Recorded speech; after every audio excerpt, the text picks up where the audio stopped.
In the summer of 1859, the United States and the British Empire came within hours of going to war, not over gold, not over land, not over a political assassination or a stolen ship, over a pig, a single pig eating a man's potatoes on a tiny island most people had never heard of. And somehow, that pig dragged two of the most powerful nations on earth to the edge of a conflict that could have changed history forever. This is the story of the Pig War, and it's one of the strangest things that has ever almost happened. To understand how a pig nearly started a war, you have to go back 13 years earlier, to 1846. After years of tension over who owned the Pacific Northwest, the United States and Britain finally sat down and drew a border. They called it the Oregon Treaty. Simple enough on paper. The boundary between American and British territory would follow the 49th parallel, the same line that still divides the US and Canada today. But there was a problem. A small, inconvenient problem called the San Juan Islands. This cluster of islands sits in the waters between what is now the state of Washington and Vancouver Island in Canada. The Oregon Treaty said the border should run through the middle of the channel between the islands and the mainland. Sounds simple, except there were two channels, the Haro Strait and the Rosario Strait, and the treaty didn't specify which one. Britain said the border ran through Rosario Strait, which meant the San Juan Islands belonged to them. America said the border ran through Haro Strait, which meant the islands were theirs. For over a decade, both countries quietly simmered, each planting their flag on the island in their own way. The British Hudson's Bay Company set up a massive sheep farm on San Juan Island, Bellevue Farm, with over 4,000 sheep and a handful of pigs that were allowed to roam wherever they pleased. Meanwhile, American settlers began moving onto the island, claiming land under US law.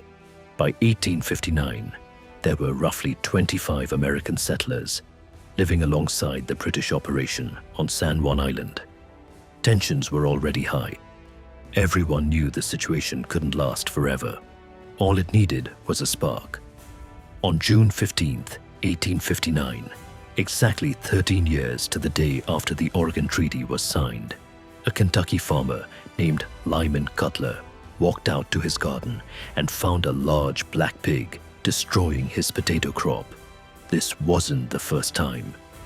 The pig, which belonged to the Hudson's Bay Company and was managed by an Irish employee named Charles Griffin, had been rooting through Cutler's garden repeatedly. He'd chased it off before. He'd complained. Nothing had changed. This time, Cutler had had enough. He grabbed his rifle and shot the pig dead. He immediately went to Griffin and admitted what he'd done. He even offered to pay $10 in compensation, roughly $360 in today's money, which he felt was a fair price for the animal. Griffin disagreed. He demanded $100. He also went straight to British authorities and reported the killing. The British response came quickly. They threatened to arrest Lyman Cutler and haul him before a British court. The American settlers on the island were furious. Cutler was an American citizen on land they believed was American soil. The idea of British authorities arresting him was to them an act of occupation. They petitioned the US military for protection. What happened next was where things got completely out of hand. The petition landed on the desk of US Brigadier General William Harney, a man with a well-known reputation for being aggressive, short-tempered, and not particularly fond of the British. Harney didn't hesitate. On July 27, 1859, he ordered Captain George Pickett, yes, the same George Pickett who would later lead the catastrophic Pickett's Charge at Gettysburg, to take 66 soldiers to San Juan Island and prevent the British from landing. Pickett arrived, set up camp, and made his position clear. This was American soil. The British were not welcome. Britain responded by sending 3 Royal Navy warships. America doubled down. More troops arrived, then more warships. By August 10th, 1859, less than 2 months after one farmer shot one pig, the situation on San Juan Island looked like this. The Americans had 461 soldiers and 14 cannons dug into fortified positions on the island. The British had 5 warships carrying 2,140 men and 70 guns sitting in the waters just offshore. The two forces stared at each other across a narrow stretch of water, waiting. The British governor of Vancouver Island, James Douglas, was furious. He ordered Captain Geoffrey Hornby to land his Marines and dislodge the Americans by force. He wanted them off the island, now. And this is the moment where the entire world got very lucky. Captain Hornby refused. He looked at the situation, at the fortified American positions, at the fact that attacking first would mean firing on US troops, at the diplomatic catastrophe that would follow.